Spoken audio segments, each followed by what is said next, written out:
Genesis chapter 3 tells the story of the fall of mankind.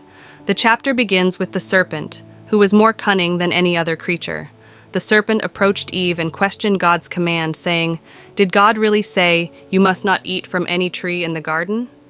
Eve responded, "We may eat from the trees in the garden, but God said we must not eat from the tree in the midst of the garden, nor shall we touch it, or we will die."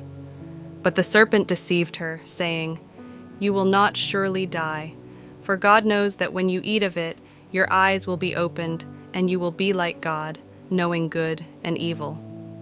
Eve, seeing that the tree was good for food, pleasant to the eyes, and desirable to make one wise, took of its fruit and ate. She also gave some to Adam, who was with her, and he ate. Immediately their eyes were opened, and they realized they were naked. In their shame, they sewed fig leaves together to cover themselves. When they heard the sound of God walking in the garden in the cool of the day, Adam and Eve hid from him. But the Lord God called out to Adam, "Where are you?" Adam replied, "I heard you in the garden, and I was afraid because I was naked, so I hid." God asked, "Who told you that you were naked? Have you eaten from the tree I commanded you not to eat from?" Adam blamed Eve, and Eve blamed the serpent.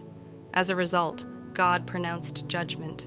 The serpent was cursed to crawl on its belly, and hostility would exist between the serpent and humanity.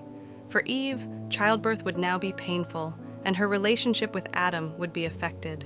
Adam's punishment involved hard labor, for the ground was now cursed, and he would toil for food by the sweat of his brow. Then, God made garments of skin for Adam and Eve and clothed them. He sent them out of the Garden of Eden, preventing them from eating from the tree of life and living forever in their fallen state. This chapter teaches us profound life lessons.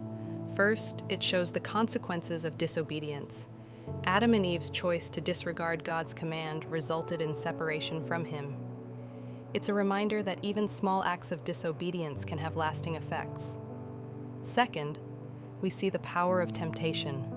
The serpent's words were crafted to sow doubt and mistrust in God's goodness, just as temptations in our lives often target our weaknesses. But even in judgment, we find God's mercy. Though Adam and Eve were cast out of Eden, God clothed them, showing that even when we fall, His grace is available. The chapter is a reminder of both the justice of God and His continued care for us, despite our mistakes.